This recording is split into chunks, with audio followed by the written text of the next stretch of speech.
Saudara diduga dianiaya ibu tiri, anak berusia 12 tahun meninggal dunia dengan kondisi luka bakar, saudara. Kita bahas bersama dengan dokter penanggung jawab pasien DPJP RSUD Jampang Kulon, Dr. Sulaiman Arigayota. Selamat petang, dok. Oke, suara saya jelas? Jelas, Mas. Dokter, sebagai penanggung jawab pasien saat itu pertama kali tiba, kondisinya seperti apa, dok? Bisa diceritakan? Baik, Mas Yasir. Jadi benar bahwa pasien atas nama Nizam ini datang ke IGD Rumah Sakit Umum Daerah Jampang Kulon, di mana saat pertama sekali datang ke IGD, kita langsung ditangani oleh dokter triase untuk memilah apakah ini mengalami kegawat daruratan atau tidak. Ternyata kita menemukan kegawat daruratan, kemudian selanjutnya dilakukan pemeriksaan oleh dokter IGD. Setelah dari dokter IGD baru ke saya sebagai dokter spesialis anak untuk menjadi sebagai dokter penanggung jawab pasien. Benar, pasien ini saat datang ke IGD kita melakukan pemeriksaan dan melakukan anamnesa pemeriksaan terhadap pasien, kemudian menanyakan kondisi pasien kepada ibu dan bapak pasien yang datang saat itu mengantarkan pasien. Dari pemeriksaan memang kita menemukan keluhan utama yang disampaikan oleh keluarga adalah ada luka di tubuh pasien. Dari pemeriksaan yang kami dapatkan, memang kami temukan berbagai luka di beberapa posisi di tubuh pasien, mulai dari wajah, sekitar mata, hidung, kemudian di beberapa bagian di tubuh, kemudian di anggota gerak tangan dan kaki, di mana lukanya ini berbagai kondisi, ada yang sudah sedikit mengering, ada yang luka lebam, kemudian ada yang terkesan seperti luka bakar. Nah, termasuk ada luka bakar begitu ya? Karena informasinya korban ini meninggal akibat luka bakar yang derita begitu. Saya mau konfirmasi betul demikian atau ada luka lain yang mengakibatkan akhirnya korban meninggal dunia? Baik, Mas Yaskir. Jadi kita belum dapat menyimpulkan bahwa ini benar apakah luka bakar atau ada luka yang lain, karena dari pemeriksaan tidak sepenuhnya ini terkesan seperti luka bakar, tapi seperti yang tadi saya sampaikan bahwa di tubuh pasien ini ada beberapa luka dengan berbagai kondisi, jadi tidak bisa kita menyimpulkan bahwa ini murni sebagai luka bakar saja. Oke, sekalian juga saya mau konfirmasi informasi yang beredar bahwa kondisi paru-paru korban ini juga dalam kondisi yang memang sudah rusak akibat meminum air panas. Saya ingin konfirmasi betul demikian yang ditemukan. Ya, jadi saat kami melakukan triase untuk memilah kegawat daruratan pasien ini, justru kami menemukan kegawat daruratannya adalah gangguan di pola napas. Tetapi apakah gangguan pola napas ini disebabkan oleh luka-luka yang dialami pasien, tidak bisa langsung kita simpulkan. Jadi mungkin ada kondisi penyakit lain yang bisa menyebabkan kondisi napas pasien mengalami pola napas yang tidak adekuat atau tidak baik seperti itu. Jadi tindakan yang kami lakukan adalah penanganan untuk memberikan jalan napas yang terbaik. Jadi apakah ini suatu kondisi akibat meminum air panas belum bisa kita pastikan, begitu Mas Yasir. Yang jelas ada gangguan di pola nafas ya, menjadi salah satu penyebab begitu ya, akhirnya korban meninggal dunia. Ini bisa disimpulkan seperti itu atau apa hasil anamnesa ataupun kesimpulan dari dokter penyebab dari kematian korban? Mungkin untuk menyimpulkan langsung penyebab kematiannya kita tidak bisa memastikan, tetapi butuh pemeriksaan tingkat lanjut tentunya. Yang jelas memang pola napas tidak seperti napas yang seharusnya, jadi membutuhkan alat bantu napas seperti oksigen dengan tingkat alat yang butuh yang intensif, sehingga saat itu saya memang memutuskan pasien ini untuk dirawat di ruang intensif, tetapi tidak bisa kita simpulkan kerusakan paru ini apakah karena meminum atau karena sesuatu zat yang terminum seperti itu, atau memang ini adalah kondisi penyakit yang sudah ada sebelumnya yang dialami pasien. Kita belum bisa menyimpulkan karena butuh pemeriksaan dan butuh telaah untuk menilai atau mencari tahu sebelumnya pasien ini sebenarnya punya riwayat sakit apa, seperti itu Mas Yasir. Oke, jadi hasil anamnesa awal itu ada ditemukan sejumlah luka, termasuk luka bakar, dan juga ada gangguan di saluran pernafasan ya, begitu ya dokter ya? Untuk gangguan di saluran pernapasannya juga tidak bisa kita pastikan. Yang jelas pola napasnya terganggu. Pola nafasnya terganggu, ini beda hal ya. Pola nafasnya terganggu. Ini apakah juga pada saat anamnesa awal ini juga diketahui sebenarnya korban ini memiliki penyakit bawaan atau seperti apa? Kalau kita langsung memastikan tentu belum bisa secepat itu Mas Yasir, masih butuh pemeriksaan tingkat lanjut seperti pemeriksaan radiologi, misalnya ada pemeriksaan ronsen, kemudian pemeriksaan laboratorium dasar, dan tentu pemeriksaan laboratorium tingkat lanjut seperti itu, dan itu belum sempat kita lakukan karena kita masih menangani kegawat daruratan saja. Andai kegawat daruratan telah terlewati, pasien sudah tenang, barulah kita melakukan pemeriksaan tingkat lanjut untuk mencari tahu sebenarnya penyebab kematiannya apa, seperti itu Mas Yasir. Ya, ini ingin saya dalami juga tentu adalah terkait dengan seperti apa begitu luka lebam maupun luka bakar yang diderita oleh korban. Ini yang masih akan saya tanyakan dok, tapi nanti akan kita bahas usai jeda, dan usai jeda saya juga akan mengajak Komisioner KPAI Ibu Diah Puspitarini untuk bergabung bersama kami untuk membahas terkait dengan kasus ini. Tetaplah bersama kami di Kompas Petang, saudara.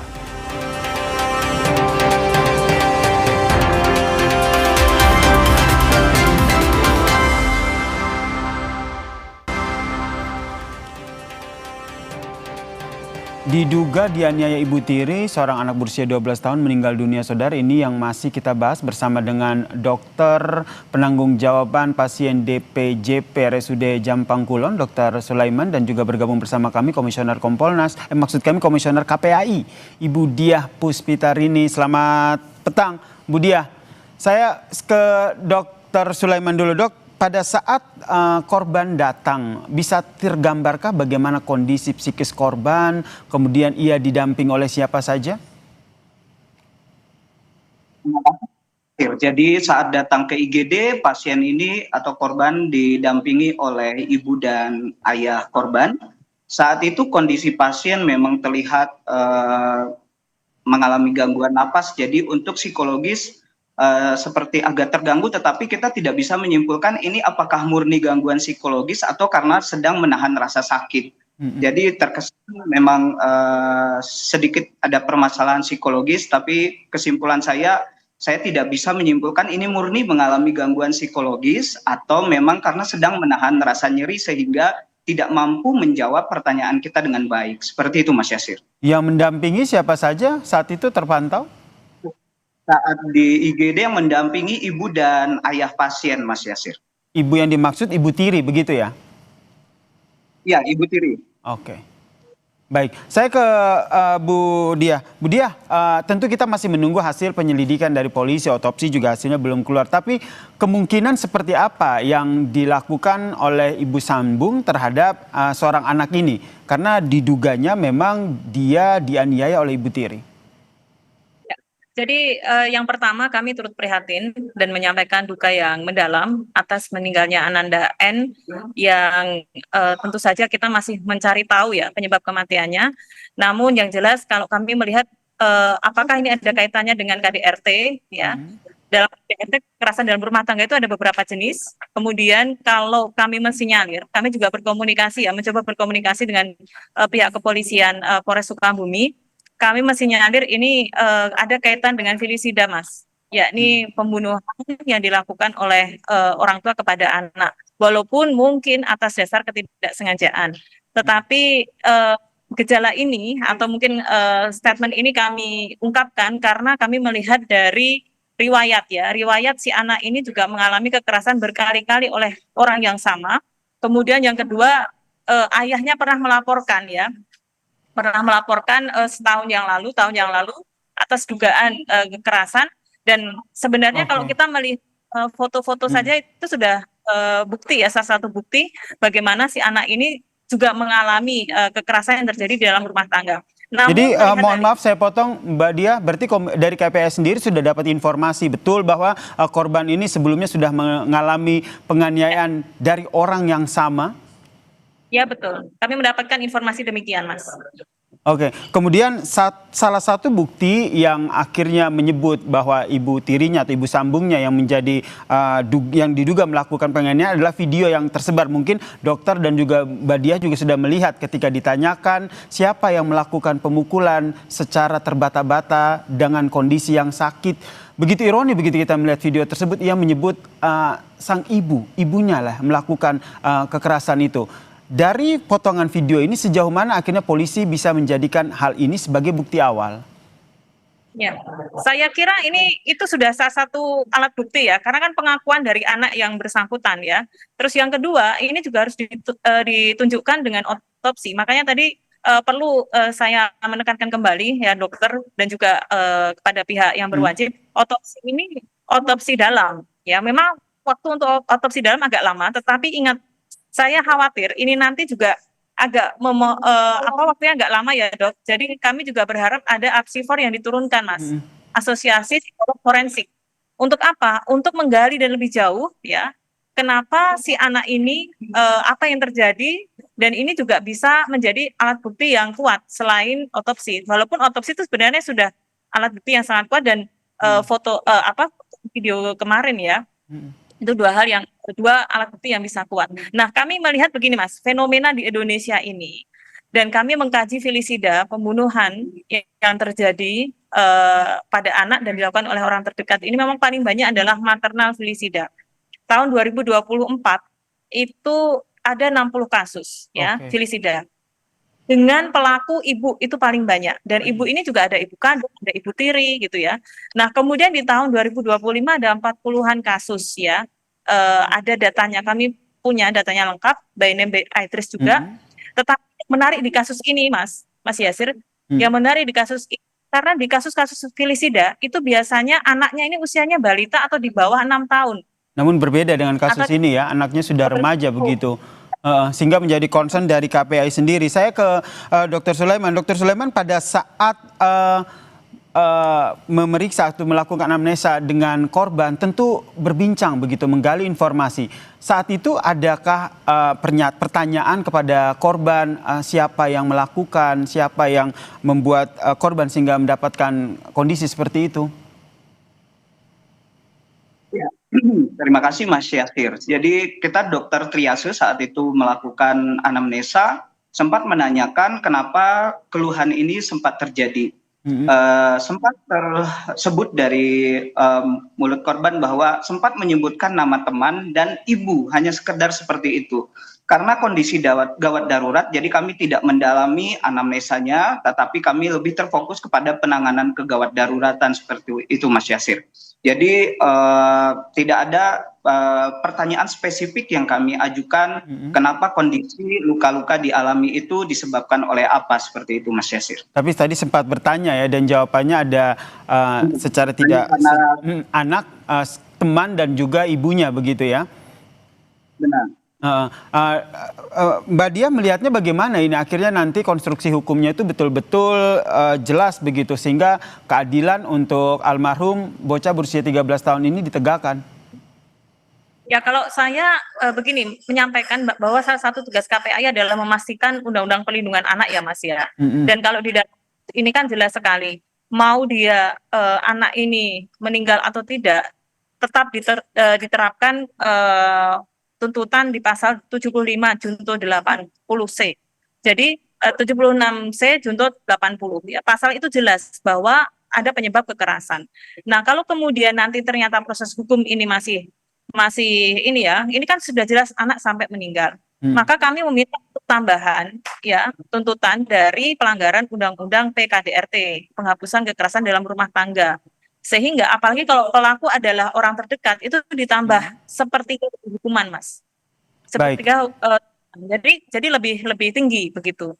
Tetap mengawal kasus ini. Saya masih ke Dr. Sulaiman. Dr. Sulaiman, berarti keterangannya juga sudah dimintain oleh polisi terkait kasus ini? Sudah Mas Yasir.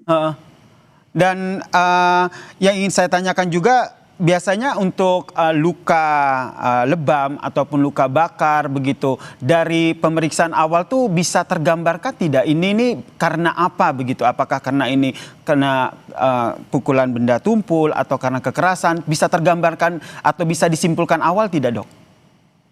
Ya, jadi seperti saya sampaikan di awal Mas Yasir bahwa luka yang dialami oleh pasien ini ada dalam beberapa kondisi, ada yang terkesan seperti masih baru, ada yang sudah terkesan mering, ada yang hanya bengkak, lebam, ada yang melepuh seperti terkesan luka bakar. Jadi saya tidak bisa meyakinkan itu benar suatu luka bakar. Dan apakah ini suatu benturan benda tumpul juga sulit untuk dipastikan karena luka yang dialami itu ada dalam beberapa bentuk seperti itu Mas Yasir.